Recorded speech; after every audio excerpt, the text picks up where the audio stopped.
अरस्तु के न्याय, कानून और संप्रभुता पर आज हम पढ़ाई करेंगे। और अरस्तु पिछले दिनों हमने पढ़ा है, बहुत सारा उसका अध्ययन किया है। उसमें हमने एक महत्वपूर्ण चीज़ जो सबसे प्रारंभ में ही पढ़ ली थी, वो ये थी कि अरस्तु राजनीति विज्ञान के पिता हैं। और राजनीति विज्ञान के पिता होने के कई कारण भी हमने पढ़े थे, लेकिन आज हम इन तीन तत्वों के आधार पर, यानी न्याय, कानून और संप्रभुता, इनके आधार पर ये जानेंगे कि अरस्तु ने राजनीति विज्ञान को कितनी महान देन दी है और किस तरीके से उसका बीजारोपण किया है। तो आइए जानते हैं अरस्तु के इन विचारों के बारे में। सबसे पहले हम अरस्तु के न्याय संबंधी विचारों को लेते हैं।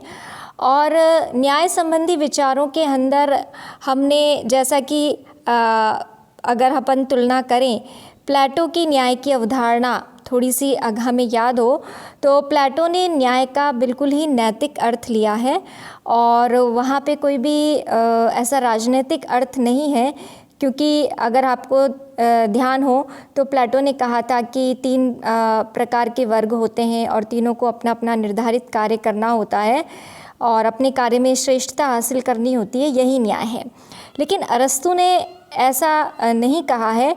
अरस्तु बहुत ही व्यावहारिक भी हैं और उन्होंने न्याय की जिस प्रकार से आप इस स्लाइड में देख रहे हैं, न्याय को दो भागों में विभक्त किया है, सामान्य न्याय और विशिष्ट न्याय। सामान्य न्याय यदि अपन देखें तो सामान्य न्याय के अंतर्गत ये एक इसका कह सकते हैं कि नैतिक पक्ष है। और उन्होंने कहा है कि सभी सद्गुणों का जो क्रियान्वित वाला रूप है, यानी केवल सद्गुण ही नहीं बल्कि जब हम उनको क्रियान्वित करते हैं तो वो न्याय है। यानी विवेकशील होना एक सद्गुण है, लेकिन जब विवेकशील व्यक्ति व्यवहार करता है उसका विवेकशीलता का, तो वो एक प्रकार से न्याय है। तो उन्होंने न्याय को सभी प्रकार के सद्गुणों का योग माना है और साथ में वो क्रियान्वित भी होनी चाहिए, क्रियाशील भी हों, तभी वो न्याय की श्रेणी में आते हैं। यदि हम इस दृष्टि से देखें तो ये न्याय की एक नैतिक परिभाषा है। लेकिन साथ में अरस्तु ने न्याय को एक विशिष्ट रूप में भी देखा है। राजनीति विज्ञान का विद्यार्थी होने के नाते हमें प्लेटो के न्याय के अंदर जो हमने ये देखा था कि वो किस तरीके से नैतिक न्याय है, और अभी हमने देखा कि अरस्तु में भी एक नैतिक पक्ष आया। लेकिन हमें राजनीति के विद्यार्थी होने के नाते ये देखना है कि उन्होंने विशिष्ट न्याय में अरस्तु क्या कहते हैं, क्योंकि हमारा इसी से विशेष रूप से संबंध है। और ये है, इसको उन्होंने दो भागों में बांटा है, एक है वितरणात्मक न्याय और दूसरा है संशोधनात्मक न्याय। अब यहाँ पे वितरणात्मक न्याय ये आनुपातिक तरीके से जो व्यक्ति हैं उनको चीज़ों को देना, क्योंकि न्याय जब शासक होता है तो शासक किन्हीं चीज़ों को वितरित करता है। वो वितरित करने वाली चीज़ें क्या क्या हो सकती हैं? कुछ लाभ हो सकते हैं, कुछ पद हो सकते हैं, तो कुछ और सुविधाएं हो सकती हैं। इनका वितरण शासन के द्वारा किया जाता है। अब ये किस आधार पर किया जाए? तो अरस्तु ने कहा है कि वितरणात्मक न्याय के लिए ये ज़रूरी है कि जिस मात्रा में व्यक्ति ने राज्य की सेवा की है और उसे धन उपलब्ध कराया है, ये सेवा दो प्रकार से हो सकती है, किसी और शारीरिक तरीके से या धन दे करके भी सेवा की जा सकती है। तो जिस मात्रा में उसने राज्य की सेवा की है या धन उपलब्ध कराया है, उसी मात्रा में उसे जो राज्य के द्वारा दिए जाने वाले पद हैं, सुविधाएं हैं, लाभ हैं, उनका वितरण किया जाना चाहिए। तो ये एक न्याय की अलग तरीके से वितरणात्मक न्याय के बारे में अरस्तु ने बताया है। इससे होगा ये कि जो किसी के साथ अन्याय नहीं हो पाएगा, क्योंकि जिसने जितनी अपनी योग्यता से, क्षमता से कार्य किया है उसके अनुरूप उसको चीज़ें मिल जाएंगी। लेकिन यहाँ एक विशेष बात ध्यान में रखने की है, वो है कि धन को भी उन्होंने इसके अंदर ऐड किया है। यानी संपत्ति, धन। तो धन से भी जिसने राज्य को दिया है या उपलब्ध कराया है, उसकी मात्रा में भी उसको वो लाभ मिले। या यहाँ पे अरस्तु की ये बात थोड़ी सी अटपटी सी लगती है।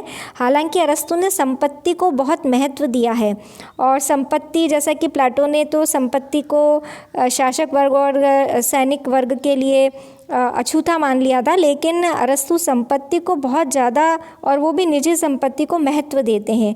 तो शायद इसी संदर्भ में उनका यहाँ पे ये कथन रहा हो। इसके बाद जब हम आगे थोड़ा पढ़ते हैं तो उसमें आता है संशोधनात्मक न्याय। ये संशोधनात्मक न्याय इस बात पर आधारित है कि एक व्यक्ति का, राज्य के अंदर एक नागरिक का दूसरे नागरिक से जो संबंध है, उस संबंध में कभी लड़ाई झगड़ा भी हो जाता है, कभी मनमुटाव हो जाता है, कभी कोई किसी की चीज़ छीन लेता है। तो इन सब चीज़ों के निवारण के लिए, इन सब चीज़ों को मतलब सॉल्व करने के लिए, इन प्रॉब्लम्स को अरस्तु ने संशोधनात्मक न्याय के बारे में बताया है। और यहाँ पर यदि वितरणात्मक न्याय में राज्य और व्यक्ति के रिलेशन के बारे में थोड़ा सा हमें इशारा मिलता है, तो संशोधनात्मक न्याय के अंदर व्यक्ति और दूसरे व्यक्ति के या व्यक्ति का एक ग्रुप दूसरे ग्रुप के साथ, व्यक्तियों के साथ, इन सब आपस में रिलेशंस के बारे में कहा गया है। अब यहाँ संशोधनात्मक न्याय में भी हमें अरस्तु ने थोड़ा और इसका विस्तार किया है, और ये कहा है कि इसमें कुछ इस तरीके के पहले ही कुछ व्यक्ति आपस में समझौते कर लेते हैं, तो वो किसने तोड़ा और क्या उसकी शर्तें थी, इस आधार पर। और दूसरा ये कि खुले, जब कोई समझौता नहीं है, आपस में ऐसे ही व्यवहार कर रहे हैं, और उस व्यवहार करते समय कोई ऐसी त्रुटियां हो रही हैं, तो उसमें दंड देने के लिए भी ये संशोधनात्मक न्याय का दूसरा प्रकार अरस्तु ने बताया है। तो इस तरीके से न्याय का यहाँ पे जो हम वर्तमान रूप यदि देखें, तो वर्तमान रूप के अंदर भी न्याय का मुख्य कार्य है कि व्यक्तियों के बीच के आपसी विवादों को दूर करना और उनको दंडित करना। तो ये चीज़ अरस्तु ने के न्याय के संशोधनात्मक न्याय में हमें देखने को मिलती है। जहाँ तक वितरणात्मक न्याय का प्रश्न है, वितरणात्मक न्याय को वर्तमान में हम व्यावहारिक रूप में उस तरीके से लागू नहीं कर सकते, क्योंकि जनसंख्या बहुत अधिक है, लोग बहुत ज़्यादा हैं, तो उस अनुपात में वितरण नहीं किया जा सकता। लेकिन फिर भी जो हमारी जैसे जो भी भर्तियां होती हैं या जो भी नियुक्तियां होती हैं, उन सब के अंदर यही वाली पद्धति अपनाई जाती है कि जैसे परीक्षा देनी है, पास होना है, इस तरीके का देखा है हमने, आप लोगों ने देखा होगा। लेकिन जहाँ तक धन का प्रश्न है कि धन से कितनी सेवा की है, तो वर्तमान में ये चीज़ जो है वो दिखाई नहीं देती, और ये थोड़ा सा उपयुक्त भी नहीं लगता। अब कानून की सर्वोच्चता, यहाँ पे जो उन्होंने विशिष्ट कानून और सार्वभौमिक कानून, ये जो उन्होंने दो भेद किए हैं कानून के अंदर, ये एक देखने लायक है। कानून के बारे में प्लेटो ने एक बहुत ही नकारात्मक दृष्टि रखी थी, और प्लेटो ने कानूनों के शासन की जगह दार्शनिक शासक की बात की थी, जो कि सभी प्रकार के कानूनों से मुक्त है और किसी भी प्रकार से कानूनों से बंधा हुआ नहीं है। वो पूरा विवेकपूर्ण व्यक्ति है जो कि आचरण करता है और शासन का संचालन करता है। लेकिन अरस्तु इस तरीके की बात नहीं करते हैं। वो कहते हैं कि व्यक्ति जो है, जिस पर इतना भरोसा किया जा रहा है, वो उसमें अनेक प्रकार के मनोविकार उत्पन्न हो सकते हैं और वो अपने जो विवेक है उससे भ्रमित हो सकता है। तो यहाँ पे उन्होंने एक ऐसी व्यवस्था की बात की जो कि जिसमें विवेक का तत्व तो हो, लेकिन वो आवेग रहित हो। यानी उसमें ऐसा नहीं कि यदि किसी के मन में घृणा आई तो वो घृणा के अनुसार उस चीज़ को चलाने लग जाए, या किसी के मन में किसी के प्रति बहुत ज़्यादा ममत्व आया तो वो उसके अनुसार उस व्यक्ति से आचरण करने लग जाए, तो ये चीज़ ना हो। तो वो एक ऐसा तत्व होना चाहिए जो कि निर्वैयक्तिक हो, क्योंकि व्यक्ति में ये सब चीज़ें आ सकती हैं। तो वो चीज़ अरस्तू ने कानून में बताई, और कानून में बताने के साथ ही ये कहा कि उसके अंदर विवेक का तत्व भी है, वो सर्वाधिक विवेकशील है, और लेकिन वो कोई व्यक्ति में नहीं है, वो एक समूह है कानूनों का, जिसको कि और उसके अंदर विवेकशीलता का तत्व है, लेकिन वो सभी व्यक्ति उससे बंधे हुए हैं, चाहे वो शासक हो, चाहे वो एक व्यक्ति का शासन हो, चाहे वो बहुत सारे व्यक्तियों का शासन हो, चाहे वो कोई बस सभी शासन हो, सभी लोग उससे बंधे हुए हैं। यहाँ पे उन्होंने 2 प्रकार के कानूनों की बात की, एक तो विशिष्ट कानून और सार्वभौमिक कानून।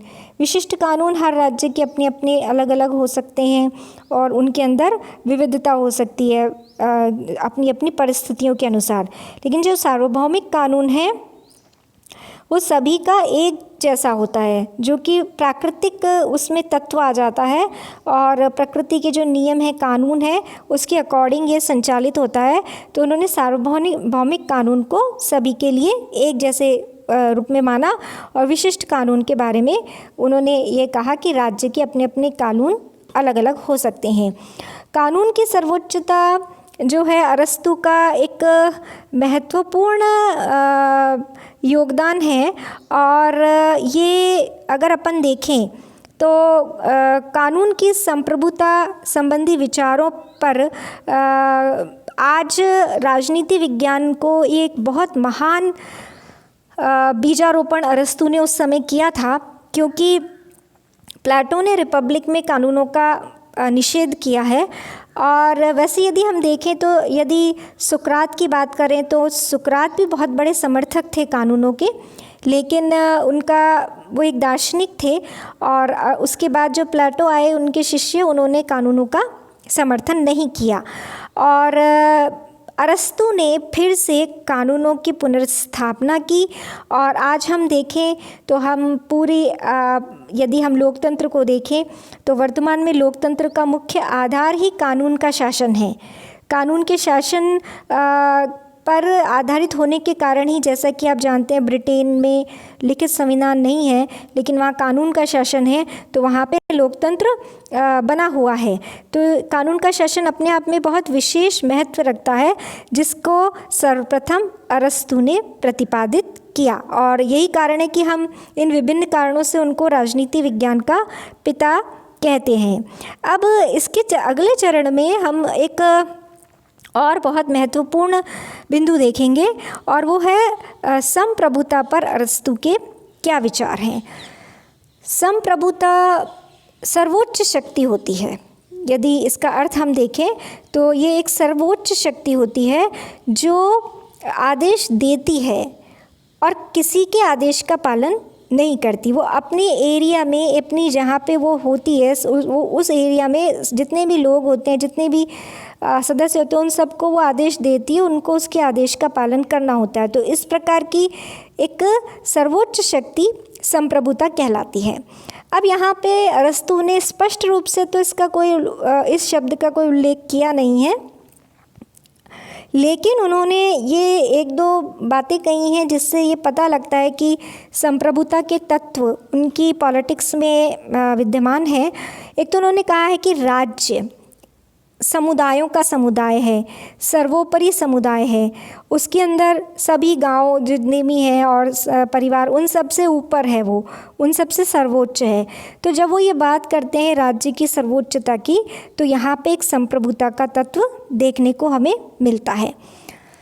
वर्तमान में लोकतांत्रिक शासन में संप्रभुता जनता में निहित रहती है, लेकिन अरस्तू ने इसको कहाँ निहित किया है यदि हम देखें तो वहाँ पे अपने को ये देखने को मिलेगा कि उन्होंने कानून को सर्वोपरि माना है और कानून को सर्वोच्च माना है। तो यदि इस दृष्टि से देखें तो अरस्तू की जो संप्रभुता अगर कहाँ पे है तो कानून संप्रभु हैं, सबको कानूनों का पालन करना है, क्योंकि जो कानून है वो व्यक्ति के लिए भी अच्छे हैं और राज्य के लिए भी अच्छे हैं। व्यक्ति को वो पूर्ण बनाते हैं, उसमें सद्गुणों का विकास करते हैं और राज्य में शांति, सुव्यवस्था और जो अच्छी चीज़ें हैं उनको पनपाने में मदद करते हैं। एक वातावरण बनता है कानूनों का पालन करने से। तो यहाँ पे ये संप्रभुता का तत्व भी हमें अरस्तु के चिंतन में देखने को मिला। और यदि हम देखें पूरा न्याय, पूरा अगर हमने कानून देखा, संप्रभुता देखी, इन तीनों को यदि हम मिलाकर देखें तो ये तीन इस बहुत महत्वपूर्ण बिंदु हैं। इससे पहले हमने संविधानों का वर्गीकरण पढ़ा था अरस्तु का। तो यदि इसी क्रम में देखें संविधान, न्याय, कानून, संप्रभुता, तो ये बहुत ऐसे शब्द हैं जो आज हम बहुत प्रचलन में है। उन्हीं के आधार पर हम देखते हैं कि राजनीति कार्य कर रही है, क्रियान्वित हो रही है। तो ये एक बहुत महत्वपूर्ण अवदान अरस्तु का राजनीति विज्ञान को रहा है। और आगामी आने वाले चिंतकों पर अरस्तु के इन विचारों का बहुत अधिक प्रभाव देखा जा सकता है। अगर हम वैसे तो अगर हम आगे चलें तो एक पूरा अरस्तु के बाद में एक शून्य काल आ जाता है और बहुत लंबे समय तक विचार जो हैं वो अवरुद्ध हो जाते हैं। उसके बाद में कहीं जाकर के आगे हम देखेंगे मध्य युग के अंदर कहीं एक्विनास हमको दिखाई पड़ेंगे जिन पर कि अरस्तु के विचारों का हमें प्रभाव मिलेगा। तो बहुत लंबे समय तक राजनीतिक चिंतन में एक ब्रेक आ जाता है परिस्थितियों के कारण। लेकिन इसके बाद भी और जो अन्य विचारक रहे हैं उन सब पर भी अरस्तु के विचार जो हैं वो किसी न किसी रूप में प्रभाव डालते रहे हैं। और बहुत ही अच्छे तरीके से उन्होंने कानूनों के बारे में बहुत कानूनों का बिल्कुल दोनों पक्ष लिया, नैतिक भी राजनीतिक भी। इसी तरीके से न्याय के बारे में भी उन्होंने जो एक आदर्शवादी पक्ष हो सकता है वो भी लिया और एक जो व्यवहारिक पक्ष हो सकता है वो भी लिया। और संप्रभुता के बारे में भी उन्होंने बहुत ही अच्छे तरीके से जानकारी दी और बताया कि संप्रभु शक्ति जो होती है सर्वोच्च होती है, सर्वश्रेष्ठ होती है और ये कानूनों में निर्धारित होती है। तो ये तीनों ही पिलर हैं लोकतंत्र के, राजनीति के, और ये तीनों ही आधार बिंदु अरस्तु ने बहुत अच्छे से बताए हैं। और इसके लिए राजनीति शास्त्र के विद्यार्थी सदैव उनके कृतज्ञ रहेंगे।